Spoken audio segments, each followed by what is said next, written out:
Olá pessoal, como vai? Aqui é a professora Jaqueline. Estou com vocês aqui hoje para apresentar o conteúdo programático de língua portuguesa para o concurso da Universidade Federal de Mato Grosso do Sul. Dá uma olhadinha aqui comigo no slide. O que ele traz para a gente com relação à língua portuguesa? O primeiro item do nosso conteúdo é a compreensão e interpretação textual.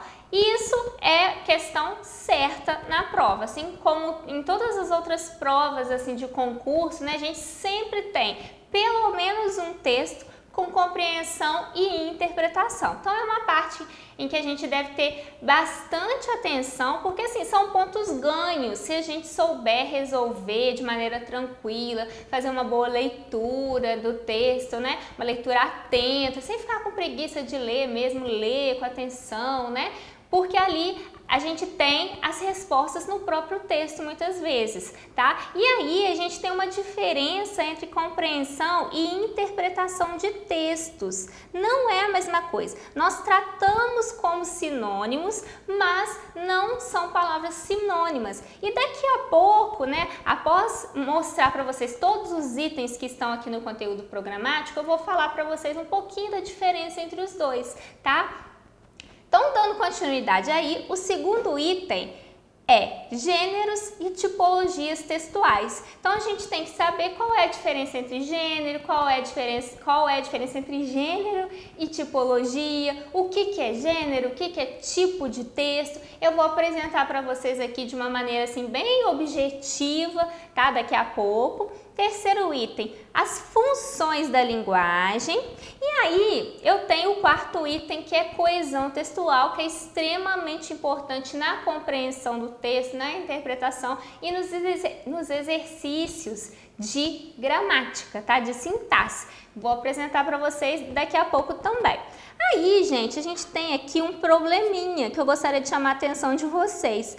Ele repete o número 3. Então, a gente tem duas vezes o item 3 e logo em seguida a gente tem novamente o item 4 repetido, tá? Então, só para chamar a atenção de vocês com relação a esse detalhe, porque a gente vai falar lá no item 3 edital, mas a gente tem dois itens 3. Então, atenção nesse detalhe, tá? Quando você for fazer referência a item. A gente tem dois itens 3 e dois itens 4. A partir do 5, a gente tem somente um, tá? Então, vamos ter atenção com relação a isso.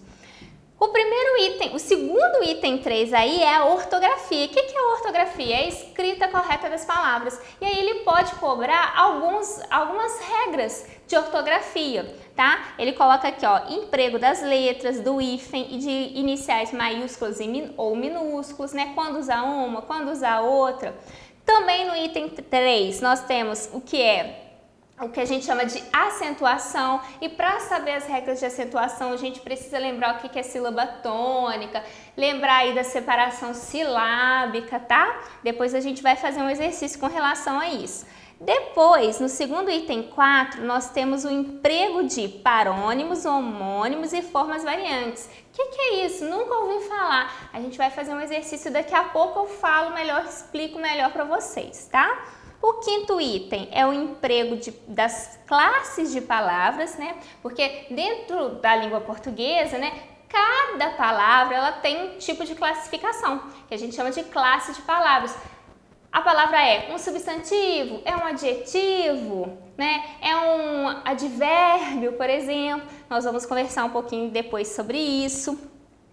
Depois, no item 6, nós temos períodos compostos por coordenação e subordinação. Vamos relembrar então o que é período, o que é período composto por coordenação, qual que é a diferença do composto por coordenação para o composto por subordinação. Depois, no item 7, nós temos a regência verbal e nominal, incluindo aí a crase, que pode acontecer em alguns casos, como nós veremos. Exemplo daqui a pouco. E no item 8, concordância nominal e verbal. 9, emprego dos tempos e modos verbais. 10, pontuação. E número 11, orações reduzidas. Então, esse aqui é o nosso conteúdo para o nosso concurso.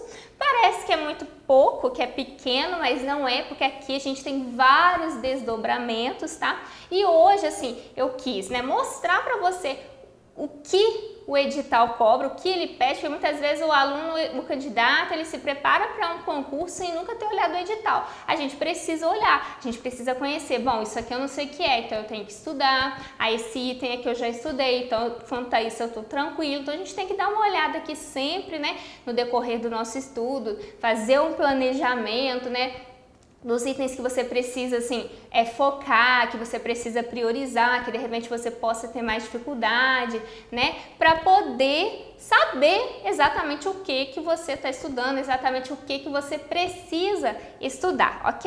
Então agora eu vou falar um pouquinho melhor sobre cada um desses itens. Começando sobre o primeiro item, que é a compreensão e interpretação de texto. Como eu havia falado para vocês, né, no começo aí da minha explicação com relação ao conteúdo programático, existe uma diferença entre compreensão e interpretação de texto. Nós, nas aulas de língua portuguesa, nós tratamos assim de uma maneira geral. A gente sempre fala, vai ter interpretação de texto, não tem interpretação de texto. Mas aqui a gente tem uma ligeira diferença aí entre compreender e interpretar. Então, quando a gente fala em compreensão, nós estamos falando o quê? Da leitura daquilo que está na superfície do texto. São as informações que estão explícitas, que a partir da leitura eu consigo compreender, eu consigo entender e eu consigo responder. Então, compreender um texto é ler o texto e entender aquilo que ele disse efetivamente. Então, nós temos nas provas as questões de compreensão, que dependem do entendimento daquilo que está expresso no texto. Agora, quando a gente fala de interpretação de texto, nós estamos falando daquilo que está implícito no texto. São informações que eu consigo obter, que eu consigo entender a partir do que está escrito no texto. Então, compreensão está no texto. A interpretação está a partir do texto, ok? Isso é interpretar. Então, a interpretação, ela depende de um pouco de raciocínio por parte do leitor. O leitor não vai simplesmente ler e responder, ele vai ter que pensar, ele vai ter que fazer ligações ali entre as informações que estão expressas para entender aquilo que não está expresso. Vou dar um exemplo para vocês. Por exemplo, se eu chego num lugar que tá assim com a janela, com todas as janelas fechadas, né? E eu comento assim: nossa, tá calor, né? Está calor. O que eu disse? O que você pode compreender aqui, ó, desta frase? Está calor. Que eu estou sentindo calor, que eu estou percebendo a temperatura elevada daquele ambiente em que eu estou.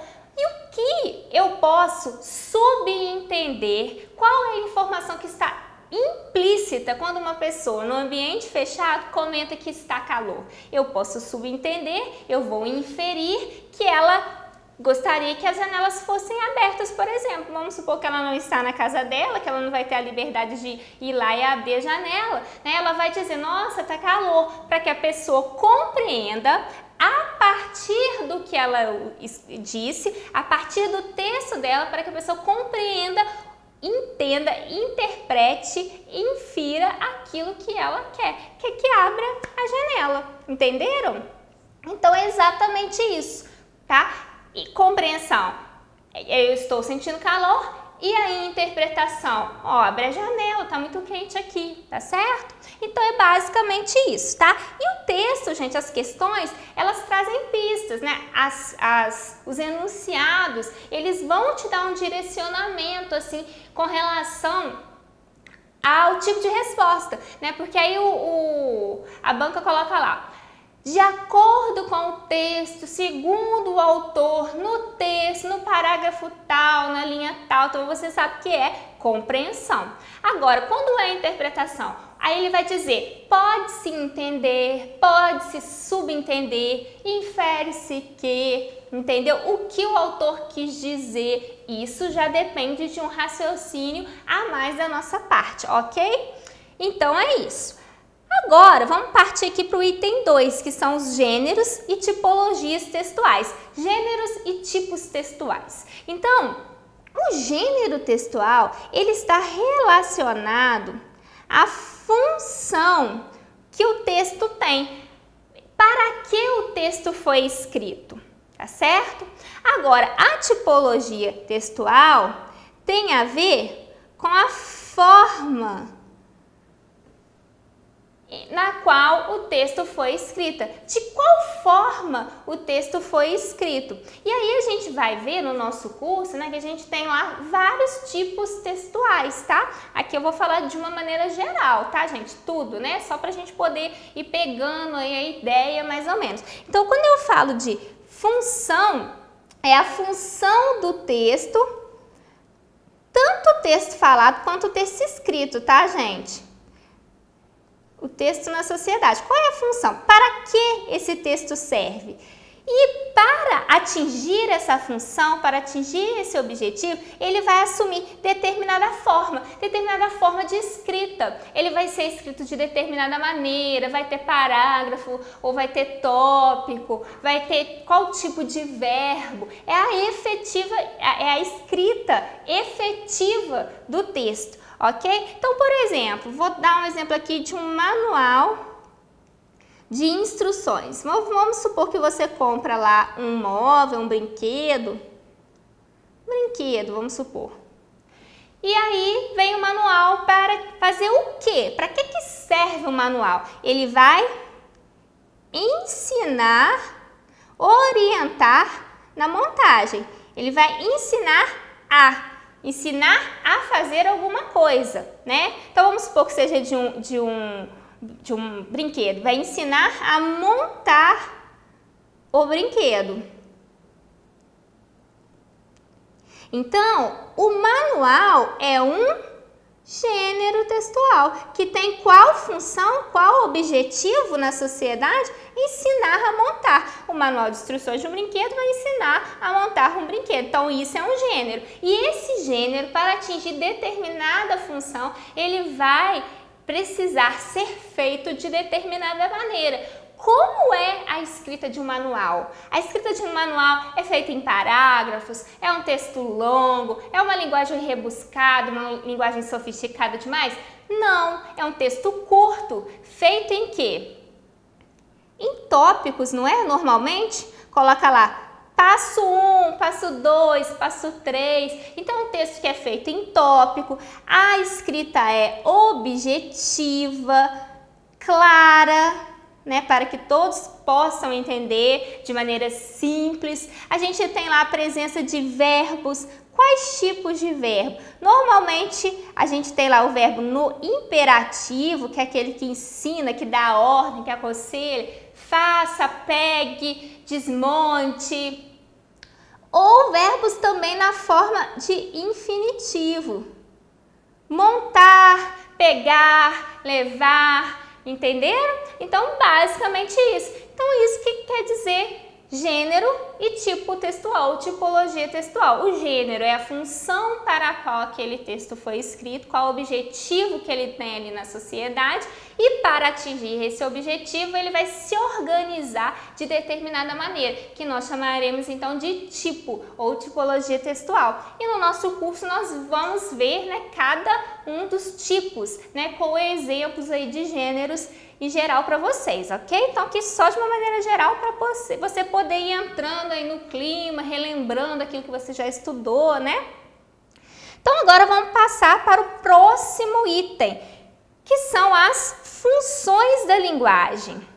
Eu trouxe para vocês aí nesse item, gente, para poder assim exemplificar. Em alguns dos itens eu trouxe algumas questões de provas anteriores para o mesmo cargo, tá? Da banca FAPEC, tá certo? Então, eu tenho aí esse texto chamado Cultura e Liberdade. Antes de falar das funções, eu vou fazer a leitura e eu vou falar das funções já no exercício com vocês, tá bom? Então, vamos ler esse texto aqui de uma maneira bem breve, bem objetiva. Cultura e Liberdade.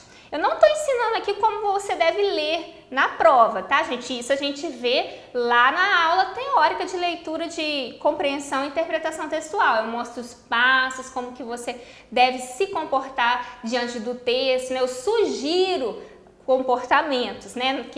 Porque cada um, na hora da interpretação, na hora da leitura e da compreensão, gosta de fazer de um jeito. Então eu dou algumas ideias que vocês podem seguir ou não, né? Ou fazer um pouquinho diferente. Então aqui eu vou ler de uma maneira mais objetiva, porque é só para questão de apresentação mesmo dos itens, tá? Então eu tenho cultura e liberdade. Ser livre implica poder optar racionalmente entre duas coisas. É precisamente o caráter racional dessa opção que faz da cultura a base, por excelência, da liberdade. Com efeito, toda e qualquer escolha instintiva, inconsciente ou desavisada pode inclusive ser feliz ou correta, mas nunca será um gesto de liberdade na plenitude da palavra. É, pois, a cultura entendida como posse, o mais integral possível dos valores científicos, morais ou filosóficos, que nos possibilita julgá-los, elegê-los conscientemente, depô-los ou retificá-los, e isso é ser livre. Os sábios antigos que foram levados à prisão em nome de postulados que seus contemporâneos não admitiam, a prisão não os privou de sua eleição íntima e consciente, não os tornou, por conseguinte, menos livres. Certamente, eles viram em sua segregação social não a perda da liberdade, mas o preço a pagar por tê-la exercido plenamente. No mundo atual, em que opções políticas, religiosas, sociais e ideológicas, as mais delicadas, se nos impõem, a cultura já não é apenas um meio de chegar à liberdade, porém uma arma a utilizar na preservação da mesma. Cultuemo-nos, portanto. Pensar em liberdade sem ter cultura é como querer voar, tendo apenas condições para arrastar-se. Edson Oliveira. Então, nós temos aqui um texto de determinado gênero textual, que eu não vou ficar explorando aqui porque não é o nosso objetivo, né? E esse texto, ele fala sobre cultura e liberdade. É o assunto do texto. Então, ele fala aqui, ó, cultura, o que é a cultura, e ele fala sobre liberdade. Ok? Então vamos lá, vamos partir para o exercício para a gente falar sobre a questão aí das funções da linguagem, tá? Então a linguagem, gente, como eu disse, ela é organizada de determinada maneira para atingir ali algum objetivo. Então a gente vai escrever de determinado modo, né, para atingir aquilo que eu desejo. Aqui, qual será o meu desejo? Qual é o desejo do Edson, na realidade, que é o autor do texto, quando ele escreveu esse texto? Ele queria o quê? Ele queria, antes de entrar no exercício, vamos pensar, ele queria falar sobre cultura e liberdade. Então aqui ele discorre, ele disserta sobre cultura e liberdade, não é mesmo? É esse o assunto dele. Qual que é o foco dele? É essa discussão, simplesmente, não é? Então vamos lá. É correto afirmar que nesse texto predomina a função referencial. Mas o que é função referencial? Bom, gente, como eu falei, no nosso curso nós temos a explicação de todas essas funções aí. Eu vou me ater a essas que estão no exercício só para poder relembrá-los do que é, ou apresentar a quem não conhece, a quem não viu essa parte, né? Então, a função referencial tem como base o referente, que é o assunto do texto. Então, o que predomina nesse texto? É a função referencial, aquela função que tem como base o assunto. Vocês acham que o assunto aqui é a base do texto, o tema, liberdade, cultura? Acho que sim, não é? Mas vamos ver aí o próximo elemento que ele traz, vamos ver as outras opções para ver se vai conferir aí, se vai estar certo o nosso primeiro pensamento. Então vamos lá. Ó, função referencial tem como base o assunto. Então todo texto que tem função referencial, ele vai privilegiar ali, vai dar ênfase ao assunto, ao conteúdo, tá bom? Vou colocar aqui, ó, conteúdo. E o gênero? O gênero é o tipo dissertativo. E eu já falei isso com vocês agora há pouco, né? Quando a gente fala sobre um assunto, né, explicando sobre ele, a gente está fazendo uma dissertação. Então, o tipo textual aqui pode ser o tipo dissertativo? Sim. Voltando aqui no texto, gente, ó, eu falei com vocês, o autor ele disserta sobre cultura e liberdade. O que é dissertar? Ele fala sobre o que é, ele vai explicando, ele vai trazendo informações ali. Então isso caracteriza um texto do tipo dissertativo. Então parece que essa questão aqui, a letra A, está certa, mas vamos fazer a leitura das próximas aí para vocês poderem conhecer mais um pouquinho das funções da linguagem e para confirmar a nossa resposta aí. Letra B, função conotativa. O que seria a função conotativa, gente? É quando o receptor da mensagem, é o centro. Aqui o centro, a base é o assunto. Aqui o centro, na função conotativa, o centro da mensagem é o receptor. Ele é estimulado, ele é provocado, ele é estimulado a adotar determinada postura.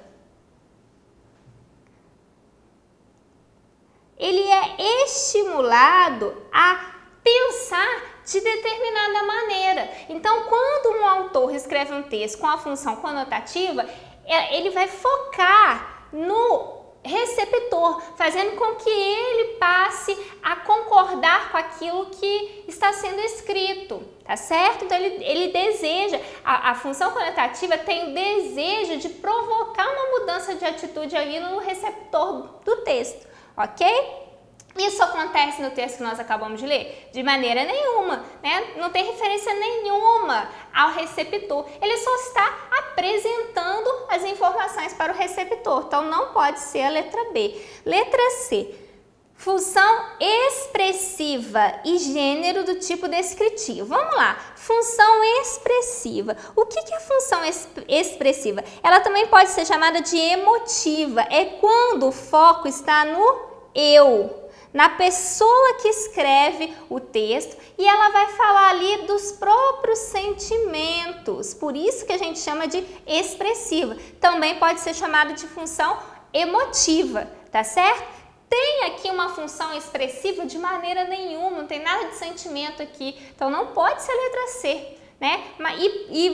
Na letra C a gente também tem aí o tipo descritivo. A gente aqui, nesse texto que nós acabamos de ler, não tem nenhuma descrição. O que é descrição? É falar como é alguma coisa, descrever um ambiente, descrever um lugar, tá certo? Aqui a gente não tem descrição, a gente não tem esses detalhes, então não é a letra C realmente.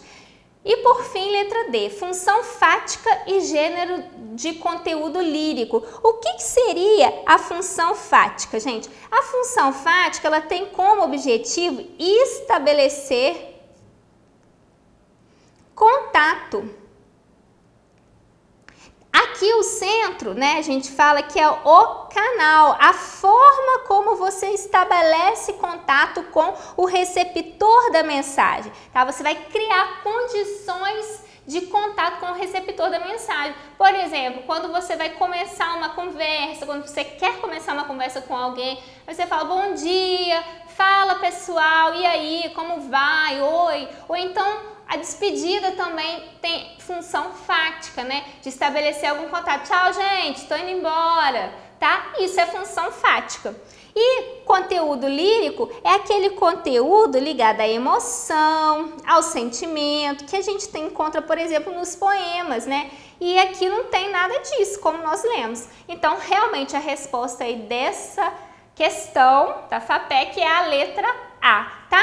Gente, temos então a função referencial, né? Que a gente acabou de ver aí, ó, referencial, né? Nós temos a função expressiva, que também pode ser chamada de emotiva. Nós temos a função poética. Temos a função metalinguística. Temos a função fática. E temos também a função conotativa, tá certo? Não vimos todas, vimos só essas aqui, as outras a gente tem lá no nosso curso, tá? Vamos lá. O próximo item aí, que é o primeiro item 4, né, lá do edital, é a coesão textual. O que é coesão textual? Gente, essa parte aqui é extremamente importante. A coesão é que faz a ligação entre as frases, os parágrafos e as orações dentro de uma mesma frase, tá? Então, os elementos coesivos fazem ligações entre frases, entre parágrafos, tá? Entre orações. E aí, eu trouxe um outro exercício que caiu numa outra prova, aliás, na mesma prova, que é referente ao mesmo texto também, né? E a gente tem aí uma exemplificação da coesão feita por conjunções. Então, vamos lá, ó. Os termos mas, por conseguinte e como sublinhados acima, lá no texto, quando ele fala acima é lá no texto, estabelecem no texto relações respectivamente de. Aí eu tenho concessão, adversidade, conformidade, oposição, causa, comparação, né? Então a gente vê essas ideias todas que são estabelecidas pelas conjunções no decorrer da nossa aula de conjunções, tá? E aí a gente vai voltar lá no texto, porque mesmo sem saber exatamente aqui o significado de todas, né, se você não lembra, você consegue identificar, consegue responder, né, vendo as opções e fazendo uma leitura atenta ali do texto, tá? Vamos ver lá. Então eu vou começar do mas, né? Voltando aqui, ó. O mas, onde está o mas? Primeiro grifo aqui, ó. E aí eu vou fazer a leitura do texto, tem que voltar, eu tenho que ler, não posso ter preguiça, tá? Com efeito, toda e qualquer escolha instintiva, inconsciente ou desavisada pode, inclusive, ser feliz ou correta, mas nunca será um gesto de liberdade na plenitude da palavra. Vamos prestar atenção aqui, gente, ó. Toda e qualquer escolha pode ser feliz ou correta.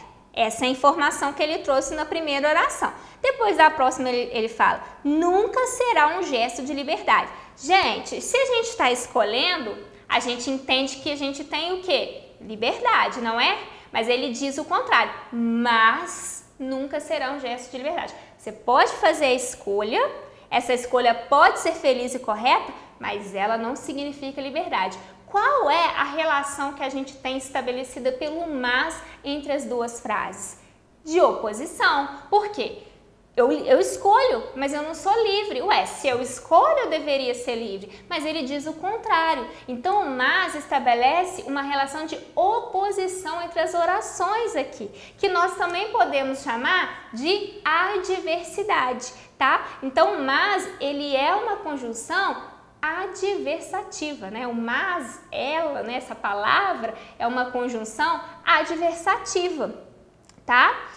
E aí, quando eu bato aqui o olho nas opções, eu já posso eliminar a letra A, né? Porque eu já vi que não é concessão, falei com vocês que é oposição ou adversidade, pode ser a letra B, né? Porque ela traz ali como primeira opção oposição. Não pode ser a letra C e pode ser a letra D, porque ele traz a palavra adversidade, não é? Então agora eu vou partir para a próxima. Por conseguinte. O que significa por conseguinte? Muitas vezes você que já estudou para concurso ou que lembra da escola, né? Saiu pouco tempo da escola, lembra o que significa por conseguinte, né? Isso facilita quando você já sabe, mas eu também consigo inferir o significado de por conseguinte no texto. E é isso que a gente vai tentar fazer agora, tá? Para saber se por conseguinte também é adversidade. Não, adversidade não, né? Porque essa aqui eu já eliminei. Vou cortar a letra toda, para não ter confusão. Então, eu vou verificar através da leitura do texto se por conseguinte é causa ou se por conseguinte é o quê? Conclusão. Vamos lá. Então, lá no texto, o por conseguinte está aqui. Vamos fazer a leitura aqui da frase. A prisão não os privou de sua eleição íntima e consciente. Não os tornou, por conseguinte, menos livres. Então, aqui, gente, a prisão não os privou de sua eleição íntima e consciente. Se ela não os privou, por conseguinte, ela não os tornou menos livres. Eles continuam sendo livres. Se ela não os privou, por conseguinte, ela não os tornou menos livres. Então, eles continuam livres, eles não estão menos livres. O por conseguinte estabelece aqui, então, a ideia de quê? De conclusão, porque se a prisão não os privou de sua eleição íntima e consciente, por conseguinte, ela não os tornou menos livres, porque eles não foram privados. Se eles não foram privados, eles continuam livres. Ok? Então, por conseguinte, ele traz uma ideia de quê aqui? De conclusão, tá certo? Então, vamos lá para o nosso exercício. Não tenho relação de causa aqui. Até porque a causa vai ter outras conjunções, né? Que a gente estuda no nosso curso. Então, eu tenho aqui somente a ideia de conclusão. Por fim, ele traz o item aí comparação. A ideia de comparação, vamos ver se o como traz comparação realmente. Então, o como ele está lá embaixo. Pensar em liberdade sem ter cultura é como querer voar, tendo apenas condições para arrastar-se. Aqui eu tenho ideia de quê? Eu tenho ideia de comparação. Pensar em ser em liberdade sem ter cultura é a mesma coisa que querer voar, tendo apenas condições para arrastar-se. Então, aqui eu tenho uma ideia de quê? De comparação entre os termos aí das duas orações, ok? Então, a nossa resposta certa aqui realmente é a letra D. Tá certo, gente? Então, aqui um exercício assim bem leve, bem tranquilo, de coesão textual, que é um item muito cobrado nas provas. Próximo item aí é a repetição do item 3, né, que é a ortografia, que é a escrita correta das palavras, e aí ele traz lá o emprego das letras. Ele não especifica letras, mas aí a gente estuda aquelas que são mais o quê? Cobradas, aquelas que geram mais dúvida, tá certo? Ou as regras do uso do hífen, que tem aí uma modificação, na realidade não uma, algumas modificações que foram trazidas para a língua portuguesa, com o novo acordo ortográfico, tá? Então, é muito importante que você dê uma olhada aí nas regras do hífen, que a gente estuda também no nosso curso. E o uso das iniciais maiúsculas ou minúsculas, tá? A acentuação, que a gente tem também algumas modificações com relação ao novo acordo ortográfico, mas muitas coisas não modificaram, que às vezes o pessoal pensa, não tem mais acento. Não tem mais acento, não tem alguns acentos, né? E a gente precisa estudar quais são, incluindo conhecimento sobre as novas normas, que é isso que eu falei aqui, né? Na realidade, que é com relação ao acordo ortográfico. Trouxe um exercício para vocês aqui de acentuação. Para saber as regras de acentuação, a gente precisa relembrar o que significa sílaba, o que significa sílaba tônica, né? Nós estudamos isso. Todas as palavras, na realidade, elas se organizam, né, na fala em torno de sílabas, né? A sílaba é um grupo de letras, ou uma letra somente, que nós pronunciamos assim juntamente, né? Sem perceber, nós dividimos as palavras que nós pronunciamos, né? Na realidade, a pronúncia da palavra é a junção de vários pedacinhos, de várias sílabas. E aí a gente precisa relembrar o que significa sílaba tônica, né? Porque numa palavra, a gente tem sempre uma sílaba, né, que é pronunciada com mais força. Existem as monossílabas átonas, né? Por exemplo, o D, o no, o na, né? São palavras átonas, né? Monossílabas átonas, porque são compostas de uma sílaba só. Mas, em geral, né, as palavras da língua portuguesa, elas apresentam uma sílaba tônica, sempre uma, não existe mais de uma sílaba tônica na palavra, tá? E aí, eu tenho monossílabas tônicas também, palavras de uma sílaba só. E aí, o acento, ele sempre vem na sílaba que é mais forte, naquela que é pronunciada com mais força, tá? Quando a gente fala em sílaba forte, a gente está falando de força, de intensidade na fala, tá? E aí, é muito importante que você consiga perceber isso, né? Quando vai fazer exercício, pronunciar mesmo, sem vergonha, né? Qual é ali a sílaba mais forte para poder saber exatamente em qual sílaba o acento será colocado. Não acentua-se todas as sílabas tônicas, tá? Toda palavra tem a sua sílaba tônica, mas nem todas as sílabas tônicas são acentuadas. Nós estudamos, então, nas regras de acentuação, as palavras em que as sílabas tônicas serão acentuadas, ok? Nós temos a regra de acentuação das monossílabas tônicas, né? Das oxítonas, das paroxítonas e das proparoxítonas. Nesse exercício a gente faz aqui uma pequena revisão, bem pequena mesmo, tá? Então vamos lá. Assinale a opção em que os vocábulos destacados no texto correspondem à mesma regra de acentuação. Relendo aí. Letra A, será e já. O será, quando eu pronuncio a palavra será, a sílaba que é mais forte aqui, que é pronunciada com mais força, é o ra, que é onde tem o acento. Eu explico para os meus alunos, assim, quando você está na dúvida qual é a sílaba tônica da palavra, uma explicação meio boba, assim, para alguns pode não servir, pode achar bobeira, mas ajuda muita gente. Por isso que eu vou falar aqui. Quando você está na dúvida em qual é a sílaba tônica da palavra, você chama a palavra. Chama como? Como se você estivesse lá no portão de uma pessoa, de um amigo, de um vizinho, aí não tem campainha e você vai ter que gritar a pessoa, né? Só que você não grita um grito rápido assim, você grita de maneira prolongada, não é? E aí a sílaba que você prolonga é justamente a sílaba tônica. Então, por exemplo, na palavra Juliana, né? No nome Juliana, vamos supor que eu tô chamando a Juliana na porta da casa dela. Aí eu vou gritar, Juliana.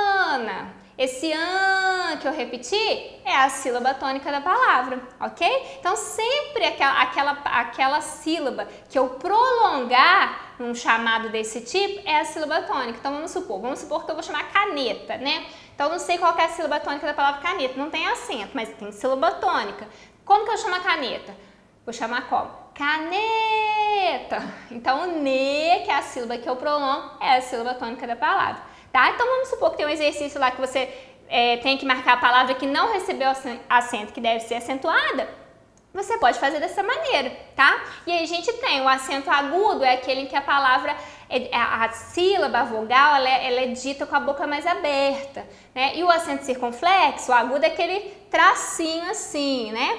E o circunflexo, que é aquele chapeuzinho, né, famoso chapeuzinho, ele fecha mais o som, né? Então, por exemplo, a gente tem até, né, sempre lembra do avô e da avó. Avô, circunflexo, som fechado, ó, avô, eu fecho mais a boca para pronunciar o O. Agora, no avó, é acento agudo, é mais aberto, eu abro mais a boca para falar. Então, tô na dúvida se é circunflexo ou se é agudo, se é o chapeuzinho circunflexo ou se é agudo tracinho, eu vou fazer o quê? Eu penso, eu abro mais a boca ou eu fecho mais a boca? Eu abro, então é agudo, se eu fecho, é circunflexo, ok? Umas dicasinhas bobas a gente dá na escola, essas dicas para os alunos, mas ajuda muita gente, tá? Então vamos lá. De fato aí para a letra A, né? Então qual é a sílaba tônica aqui? É o ra. Essa palavra, a sílaba tônica é a última, né? Porque a gente tem as posições, ó, vamos supor que a palavra tenha 3 sílabas, né? Quando a sílaba tônica é a última, ela é oxítona. Quando ela é a última, de lá para cá, né? Quando ela é a penúltima, a palavra é o quê? Paroxítona. Quando ela é penúltima, ela é paroxítona. E quando ela é a antepenúltima, ela é proparoxítona. Por mais que a palavra tenha outras sílabas para cá, a sílaba tônica vai ser sempre uma dessas 3, tá certo? Então aqui, ó, o será é uma palavra o quê? Oxítona. Se ele é uma palavra oxítona, ele obedece à regra de acentuação das oxítonas. E dentro da regra de acentuação das oxítonas, a gente aprende que são acentuadas todas as palavras oxítonas terminadas em A. Assim como sofá, assim como parar, tá certo? Então, aqui tá certo. Quer dizer, o acento tá certo. Mas vamos ver se o já obedece à mesma regra. Aí você vai pensar pra mim, obedece, termina em A, acentua-se todas as oxítonas terminadas em A. Mas o já não é oxítona. O já a gente não vai considerar como oxítona. Por quê? Porque ele não tem mais de uma sílaba. Para ser oxítona, paroxítona e proparoxítona, tem que ter mais de uma sílaba. Mas o já é uma sílaba única. Ela é uma monossílaba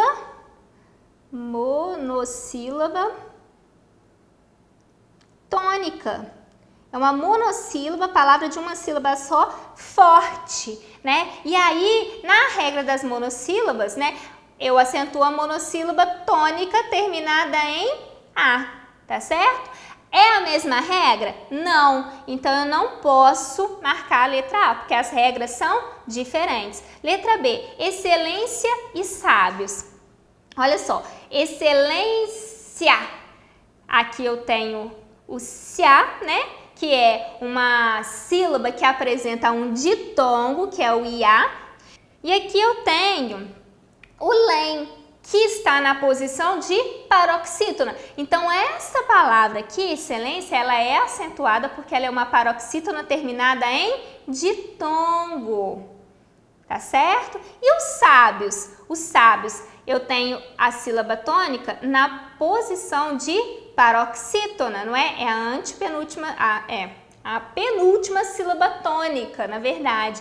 E essa palavra é terminada em ditongo seguido de S. Essas duas palavras, elas são acentuadas pela mesma regra? Sim! As duas palavras são acentuadas porque são paroxítonas, porque a penúltima sílaba é mais forte e elas são terminadas em ditongo. No caso dos sábios, ele é seguido de S, mas isso não altera a regra, tá?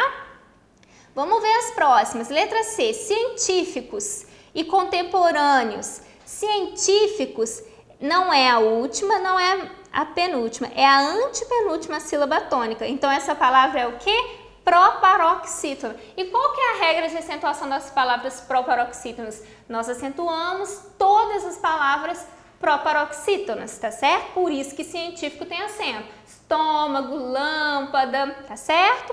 E depois, contemporâneos. Contemporâneos, a sílaba tônica está na posição de paroxítona. E eu tenho aqui, ó, um ditongo.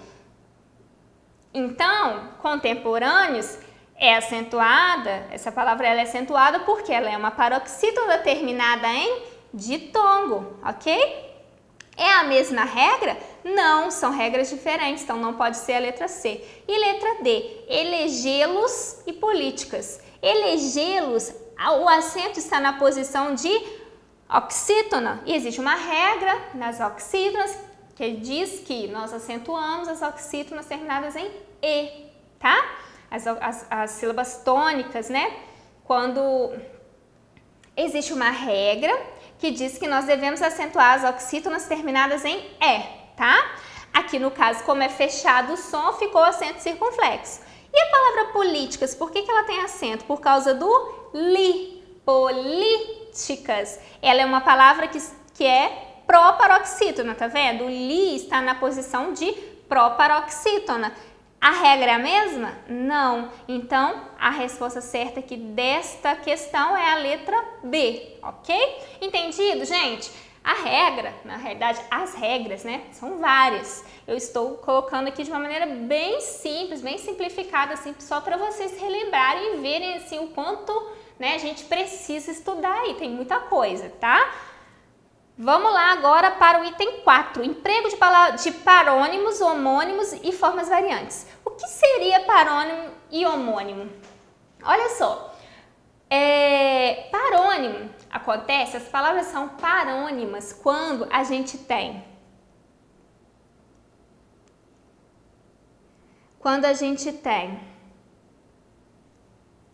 escrita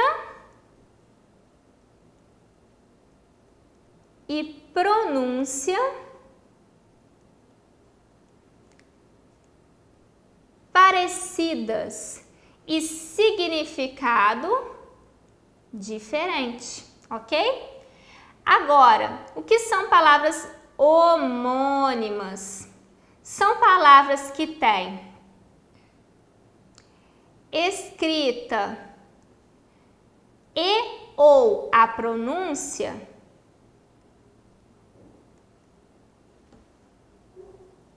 iguais. Então, nas palavras homônimas, ou a escrita ou a pronúncia entre as palavras é igual. Então, escrita e pronúncia iguais, ou escrita ou pronúncias iguais. Então, alguma coisa tem que ser igual. Ou é a escrita que é igual entre as duas palavras e o significado é diferente, ou é a pronúncia que é igual entre as palavras com a escrita diferente e o significado diferente. Isso que são palavras homônimas, entendido? Então, parônimas são palavras que apresentam escrita parecida e pronúncia parecida, significados diferentes. Homônimas são palavras que apresentam pronúncia igual ou escrita igual, ou pronúncia e escrita igual e significados diferentes.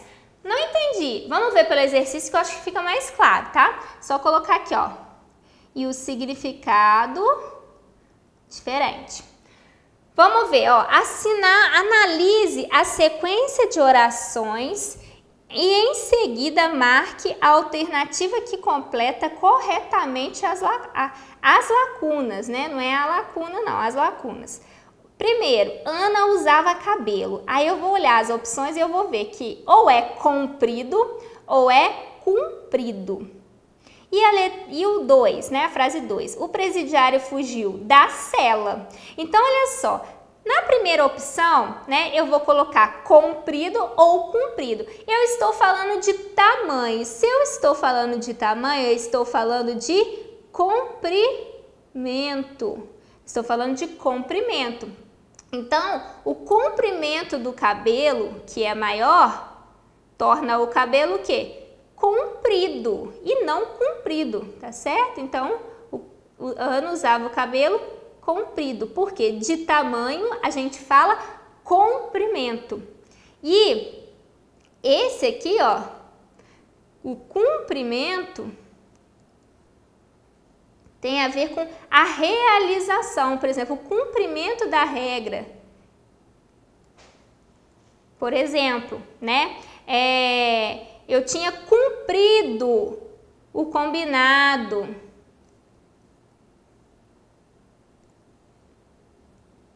Ok? Eu tinha cumprido o combinado e não cumprido. Entendido, gente? Quando a gente fala aqui de cumprimento, né, a gente também pode estar falando da saudação, tá? Além da realização de alguma coisa, né, o cumprimento da lei, né, pode ser a forma de cumprimentar. Mas aqui, ó, cumprido, o combinado, né, tem a ver com a realização aí de ter feito, né, aquilo que foi acordado entre as pessoas, né? E aí, na segunda frase, o presidiário fugiu da... É cela com C ou cela com S? Aqui, quando eu estou falando do lugar, a cela é com C. A cela com S é a cela do cavalo, né? Selar o cavalo.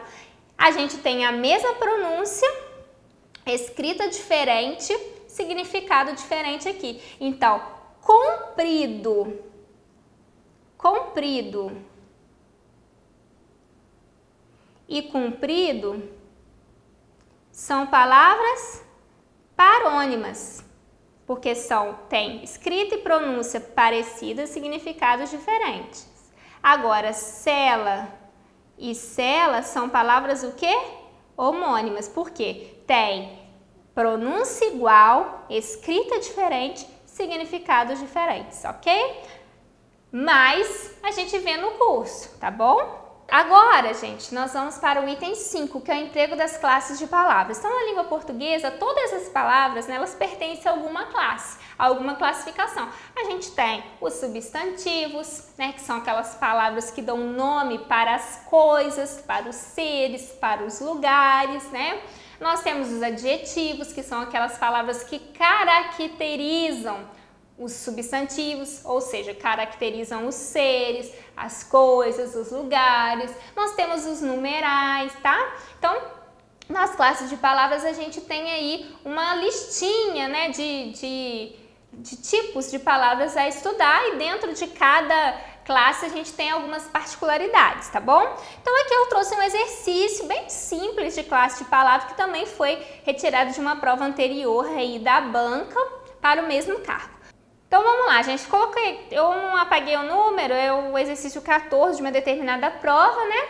Considere a frase: a vida não é fácil, mas devemos responder a tudo que fizermos nessa existência.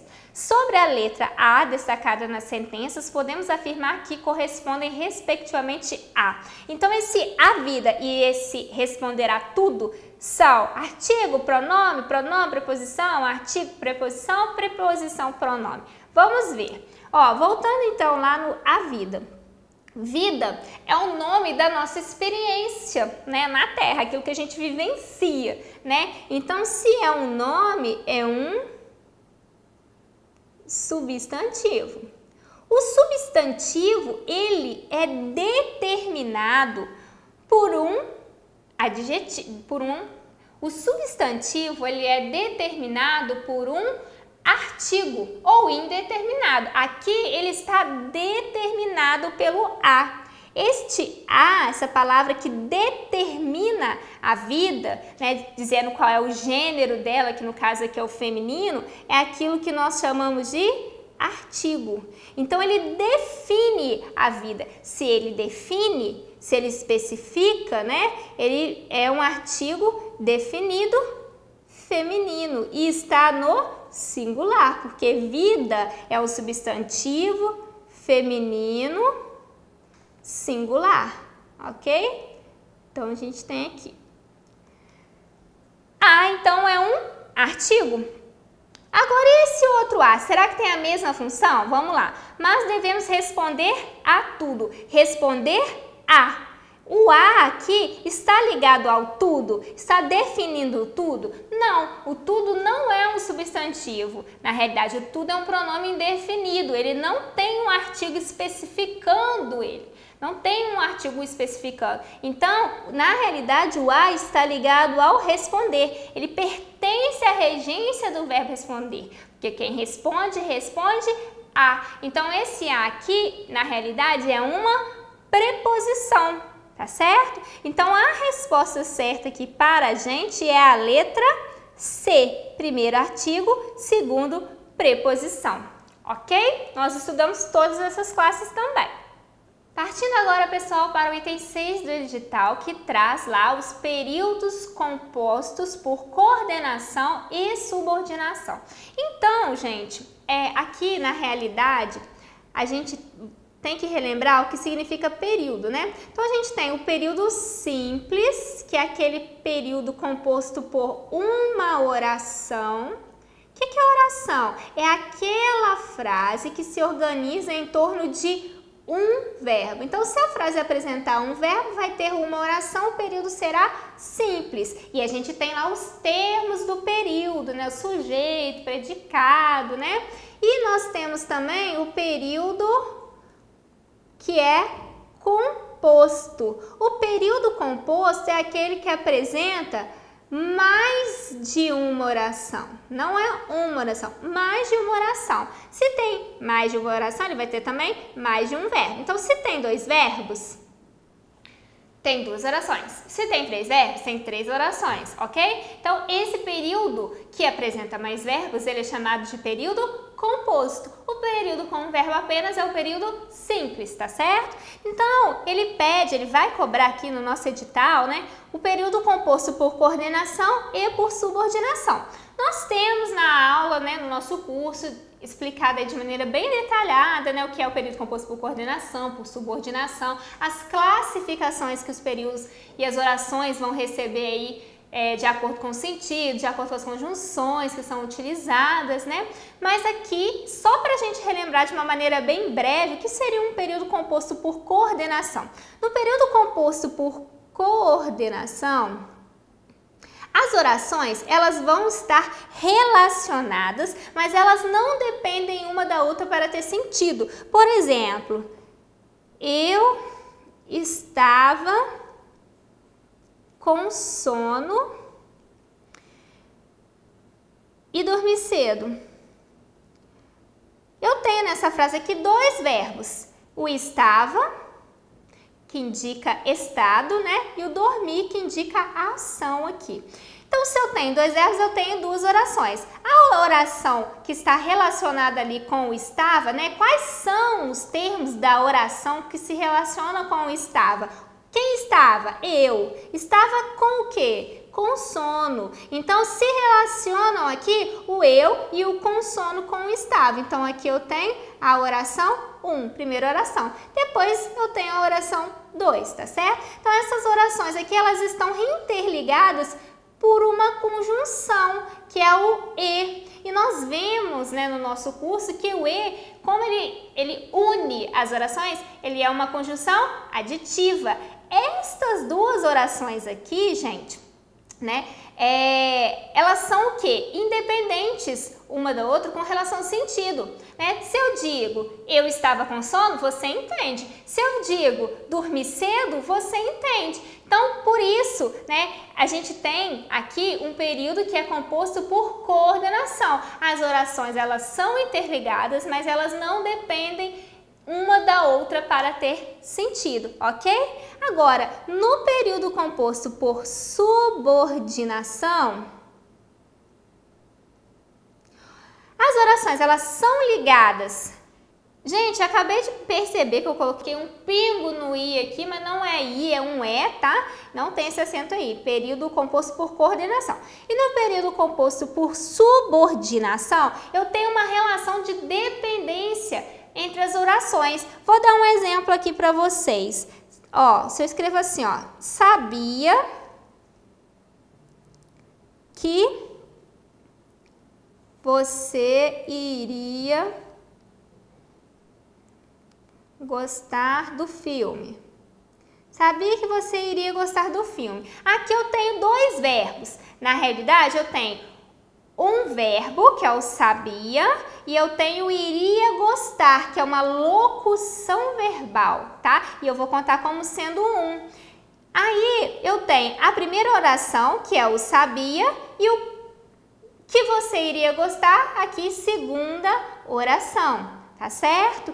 Aí, eu tenho aqui a oração principal, que é o sabia, e tenho a oração que está relacionada a ela, que é o que você iria gostar. O que você iria gostar é uma oração que está subordinada ao sabia. Por quê? Porque se eu digo que você iria gostar do filme sozinho, não tem sentido. Por isso, existe uma relação de subordinação nesta oração. Por isso, eu digo que aqui nesta frase eu tenho um período composto por subordinação. Uma frase, ou melhor, uma oração depende da outra para ter sentido. Sozinha, a gente não entende.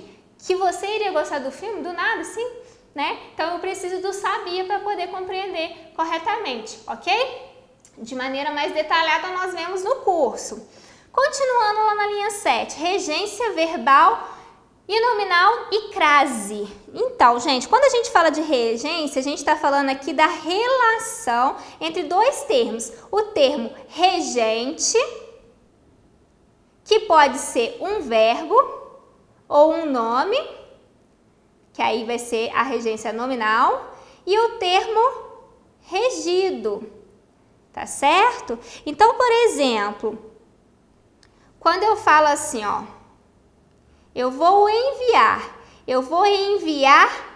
algo a alguém. Quando eu envio algo, eu não preciso aqui de uma preposição para ligar os dois termos. Mas quando eu envio a alguém, eu preciso da preposição a para reger aqui o termo. Tá certo? Então, a regência verbal ocorre quando a gente tem, então, um verbo que precisa ou não, né, de um termo que é a preposição para fazer a ligação entre o termo regente, que é o verbo, e o termo regido, que vem depois. Então, enviar algo não precisa de preposição, mas enviar a alguém precisa. Tá certo? Aqui, então, a gente tem o estudo da regência verbal e também temos o estudo da regência nominal. Eu vou apagar a tela aqui para poder não ficar muito bagunçado, tá? Tem muita coisa escrita. Mas para poder a gente ver a regência nominal, por exemplo, se eu escrevo assim, ó, tenha cuidado com o cachorro. Tenha o quê? Cuidado. Cuidado, qual é o ser com o qual eu tenho que ter cuidado? O cachorro. Mas eu não posso falar tenha cuidado o cachorro. Eu preciso aqui do com, né? Que é a regência aí do nome cuidado, tá? O com, então, ele vai fazer a ligação entre o termo regente e o termo regente e o termo regido, ok? Tá certo?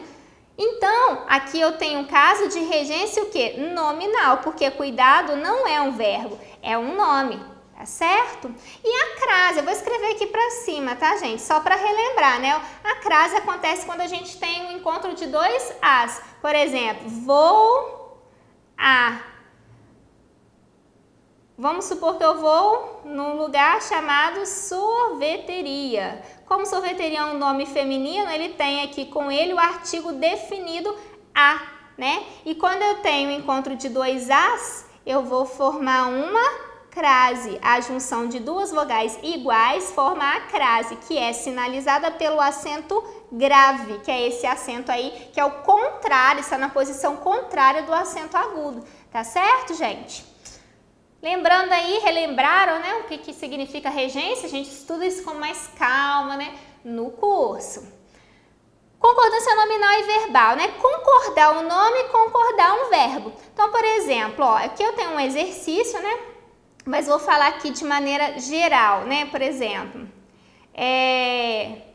a gente fala lá, né, 2 horas. A gente tem aqui concordância verbal? Não, porque 2 é plural, então não é 2 horas, são 2 horas. Isso significa que a frase tem o quê? Concordância verbal, tá certo? E a concordância nominal é quando a gente tem concordância entre os nomes. Por exemplo, os meninos alegres e não os meninos alegre, né? Não posso falar os meninos alegres, os meninos alegres. É regência nominal, por quê? Porque há concordância entre nomes. Nomes são as palavras que não são verbos na língua portuguesa. Então, eu trouxe um exercício para a gente poder ver aí como funciona. Qual das alternativas apresenta a correta concordância nominal? Correta concordância entre as palavras que não são verbos, que são nomes. Letra A, ela conhece bastante lugares. Olha aqui, gente, ó, lugares é um substantivo que está no plural. E junto a lugares eu tenho aqui a palavra bastante, que funciona aqui como um adjetivo, né? de lugares. E aí, nesse caso, o bastante, ele deve fazer concordância de plural. Ela conhece bastantes lugares. Nossa, mas que esquisito, eu nunca ouvi ninguém falar bastantes lugares, bastantes vezes, bastantes coisas. Se a palavra bastante estiver relacionada a um substantivo e esse substantivo estiver no plural, o bastante funciona como adjetivo e ele deve ir para o plural. O bastante ele só não vai para o plural se ele estiver relacionado a um verbo. Por exemplo, eu corri bastante para chegar aqui. O bastante está junto com qual palavra? Com o corri. Está falando a quantidade que eu corri, a intensidade, né, com a qual eu corri. Aí não tem concordância. Mas quando bastante estiver relacionado a um substantivo no plural, ele deve ir para o plural também. Então, se você tiver dúvida, faz o seguinte, troca por muitos. Ou por muito, né? Se você colocar a palavra muitos no plural, aí o bastante tem que ir para o plural também. Igual aqui, ó. Ela conhece muitos lugares, então é bastantes lugares. Nossa, mas é esquisito. É esquisito. Então, no dia a dia, eu, por exemplo, como também acho esquisito, porque como não é usual, como não é comum, sou estranho. Então, eu não falo. O que eu faço? Troco, inverto a frase, falo outra coisa, tá? Para não ter problema. Letra B. É proibida a entrada de animais. Com a expressão é proibido ou é proibida, a gente vai seguir uma determinada regra. Ó, é proibido ou proibida a entrada. E eu vou ter outro caso aqui, ó. É proibir entrada. Entrada. Feminino. Então, olha só, quando eu tenho o artigo a especificando o substantivo feminino, eu devo fazer a concordância na palavra proibida. É proibida a entrada, porque entrada está especificado como feminino, então proibida tem que ser feminino também. Agora, quando eu não especifico, eu falo que entrada é proibido, eu não faço concordância. Então, a concordância só vai acontecer se tiver um azinho aqui, esse artigo. Se não tiver, eu não faço concordância. Então, na letra B, é proibida a entrada. Está certo ou está errado? Está errado, porque eu não tenho aqui o A, né? Então, a letra A está errada, a letra B está errada. Vamos ver a letra C. Faz-se necessária a compreensão de todos. E aqui, gente, ó. Aqui já foi feita a concordância direitinho, ó. Faz-se necessária o quê? A compreensão. Tá certo? Mas vamos ver a letra D aí para ter certeza se realmente podemos marcar a letra C. Já é meio-dia e meio. Essa frase aqui é bastante confusa aí entre as pessoas, né? Por quê? Porque as pessoas falam é meio-dia e meio. Só que meio aqui está se referindo à metade da hora, é meia hora, a gente não falou a palavra hora, mas ela está subentendida e é metade. Metade é igual a meia hora, porque hora é um nome feminino, tá? Por mais que ele não esteja escrito, ele está subentendido e deve haver aqui a concordância. Então, essa alternativa aqui também está errada. A resposta certa é realmente a letra C, ok? Vamos lá agora no item 9, que é o emprego dos tempos e dos modos verbais, né? Os tempos verbais são aqueles, vou falar assim bem de uma maneira bem geral, né? Presente, né? Aquela ação que acontece no momento presente, aquela ação que acontece frequentemente, tá certo? Lembrando lá do futuro, eu tenho alguns tipos de futuro, aquilo que ainda irá acontecer. O pretérito relaciona com aquilo que já aconteceu. A gente tem o pretérito perfeito, pretérito imperfeito, pretérito mais que perfeito, tá? E os modos verbais. Nós temos 3. O modo indicativo, que é o modo da certeza. O modo subjuntivo, que é o modo da possibilidade, da dúvida. E o modo imperativo, que é aquele modo da ordem, do pedido, da sugestão, tá? Só para vocês relembrarem aí. Dentro de verbo, a gente tem muita coisa para estudar, tá? Então, eu vou falar aqui de uma maneira bem geral, vai ser muito assunto aí, tá bom? 10. Pontuação, uma parte bastante importante aí, né? Muito importante, por isso que eu não coloquei bastante no plural, porque importante é singular, né? Então, qual das alternativas apresenta a correta pontuação? Quando ele fala de pontuação aqui, ele está falando de vírgula. Quando a gente estuda pontuação, o nosso foco é na vírgula, porque é o que é mais cobrado e é o que as pessoas mais erram, tá? Na letra A, São Paulo, vírgula, 15 de novembro, vírgula, de 1991. Está certo fazer vírgula assim? Não, o de 1991 é complemento aqui do de novembro, né? E não deve ser separado por vírgula. Essa vírgula está certa, mas essa está errada. Então, não pode ser a letra A. Letra B, a garota corria, cantava e brincava. A garota corria. Aqui, gente, nós precisamos lembrar das nossas regras de sintaxe. Por quê? Porque eu digo, a garota corria.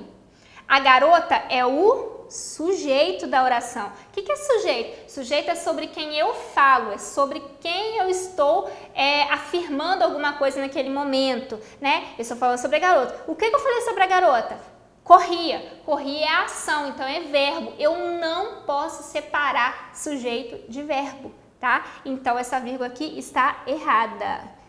E aí, essa alternativa já é eliminada, né? Essa vírgula aqui está certa, porque ela está ali colocando ali, coordenando, né, as orações, corria, cantava, né? E a letra C, Paulo, onde você está? Gente, esse aqui é um exemplo de erro muito recorrente. Por quê? Porque aqui eu estou chamando Paulo. Toda vez que eu chamo, toda vez que eu invoco, eu separo esse termo do restante da oração por vírgula, tá? Do restante da frase por vírgula. Então, Paulo, vírgula, tem que colocar uma vírgula. Por quê? Porque Paulo é um vocativo. Eu sempre vou isolar o vocativo do restante da frase por vírgula, tá certo? Letra D. À noite saio para passear. Aqui, gente, um à noite é um adjunto adverbial de quê? De lugar, de tempo, né? Tô falando da noite. E existe uma regra, né? Que diz que nós devemos isolar o adjunto adverbial por vírgula do restante da oração quando ele contém mais palavras, né? Quando ele é de longa duração. Os gramáticos, de maneira geral, consideram de longa duração o adjunto adverbial que tem 3 palavras. Aqui eu tenho 2. Mas aí, nesse caso, quando eu tenho uma palavra, quando eu tenho 2, o uso da vírgula é facultativo, quando está no início ali da frase ou intercalado na frase, tá? Então, ele colocou, está correto, né? Porque é facultativo. Se é facultativo, eu posso pôr ou não. Se está correto, é a letra D, a nossa resposta certa, ok? Gente, quando a gente fala de vírgula, nós precisamos lembrar de várias regras de sintaxe. Regras de uso do adjunto, regra de vocativo, regra de sujeito, regra de complemento, tá? Então, assim, estar afiado com a gramática é saber usar as vírgulas adequadamente, tá? Então, na nossa aula de vírgula, eu falo bastante de gramática com vocês, porque realmente é importante, tá? Porque às vezes a pessoa fala, vírgula é quando a gente faz uma pausa na fala, mas às vezes pode funcionar isso muitas vezes, mas em alguns casos não funciona. Algumas vezes a pessoa fala muito rápido, não faz pausa, né? Então a gente não pode se apegar a essa questão da pausa, não. A gente precisa estudar as regras, ok? E para finalizar, as orações reduzidas. O que são orações reduzidas? São orações em que os verbos estarão na forma nominal. Os verbos estarão na forma nominal. O que é a forma nominal? Eu tenho o infinitivo, que é quando o verbo termina em R. Falar, cantar, estudar. Eu tenho o gerúndio, que é quando o verbo termina em NDO. Fazendo, falando, estudando, bebendo. E eu tenho o particípio, que é quando o verbo termina em do, né? Ido, saído, partido, estudado, cantado, falado, tá certo? Então, quando a oração ela é composta por algum verbo que esteja no infinitivo, no gerúndio, no particípio, ela é chamada de oração reduzida. E essa oração reduzida, ela é ligada às outras orações, mas não por conjunção, tá? Eu vou dar um exemplo aqui, ó.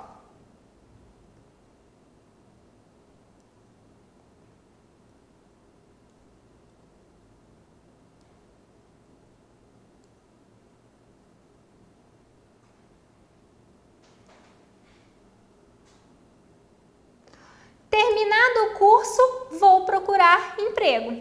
Olha aqui, vou procurar é uma oração, terminado o curso é outra oração, oração reduzida. Por quê? Porque eu tenho aqui um verbo no particípio, ok? Então, gente, vamos terminando por aqui. Espero que vocês tenham entendido, né, todas as explicações que eu dei, né, tenham compreendido. Desejo que vocês façam um excelente estudo para a prova e até mais.